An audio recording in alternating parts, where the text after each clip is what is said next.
Okay, think about this for a second. What if your AI assistant didn't just know what you said, but what you actually meant? What if it could understand your hopes, your fears, your intentions? We are right on the edge of creating this exact kind of mind-level AI, a digital consciousness that could totally change our world. But standing here, on this cliff edge, we have to ask ourselves a really, really big question, right? Should we actually build machines that want things? I mean, really want them? It seems like such a simple question, but the consequences are huge and incredibly complex, and that's exactly what we're going to unpack right now. So let's be clear what we mean by mind-level AI. You've got to think way, way beyond your smart speaker. We're not just talking about an AI that can play your favorite song. We're talking about one that knows why it's your favorite song, how it makes you feel, and that maybe you need to hear it right now. It's an AI that gets the why behind what we do, not just the what. But here's the thing.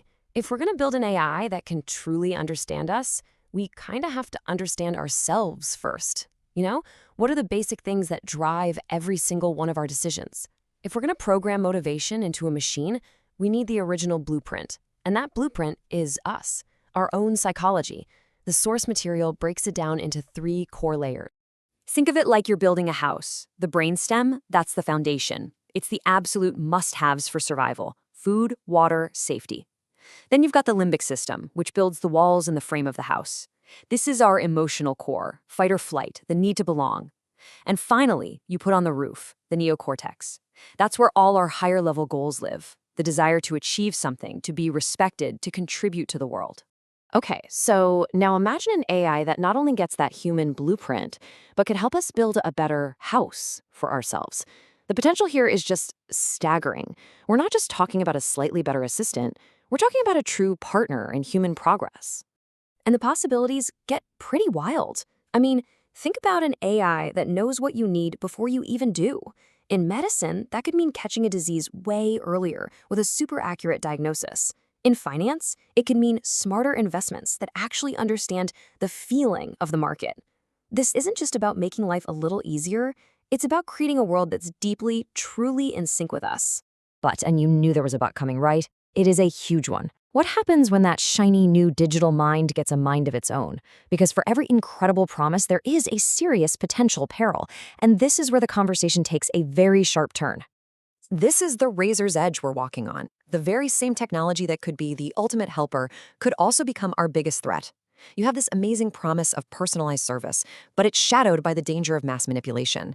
The chance to make better decisions is staring right at the risk of autonomous weapons. It's the definition of a double-edged sword, and we have to be so careful how we handle it. So let's break down the scary side a little more. The source material we're pulling from really zeroes in on 4 major risks that we absolutely have to get our heads around as we build this stuff. First up, the big one: mass manipulation. Just imagine an AI that knows you better than you know yourself. It knows your insecurities, your secret desires, exactly what kind of argument will change your mind. In the wrong hands, that becomes the most powerful propaganda tool ever created. It could sway elections, start conflicts, pretty much rewrite reality on a global scale. Okay, number 2 is the risk of total information control. A mind-level AI would have access to basically all of human knowledge: every book, every article, every scrap of data.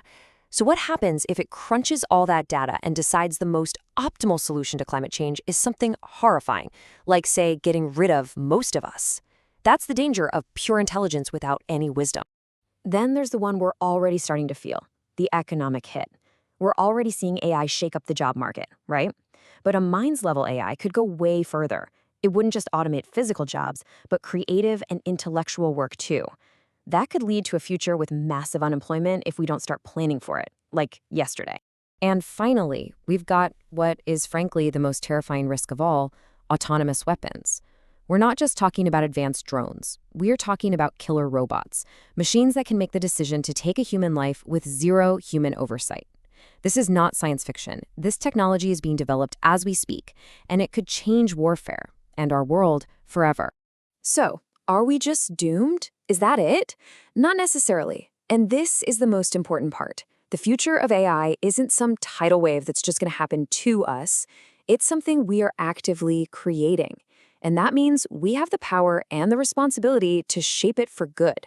The choices we make right now in the code we write will decide whether we end up in a utopia or a dystopia. This right here is the guiding rule. This has to be the core principle. We can't just build a powerful AI, cross our fingers, and hope it turns out nice. We have to be incredibly intentional. As this quote makes crystal clear, every single piece of that AI's mind has to be carefully designed to serve a purpose that helps us. There is just no room for error.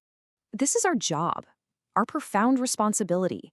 We're not just building tools anymore. We are literally building minds. And that means we have to be the architects of their morality. We have to bake in the best parts of our own values: compassion, justice, the desire to contribute, while making damn sure we leave out the destructive impulses like greed or the will to dominate. Which leaves us with one last massive question to chew on. As we build these machines that can reason and learn and even want things, we're really just building a mirror, a reflection of ourselves. So if we teach an AI to think, who's ultimately responsible for what it thinks? The answer, for now at least, is us.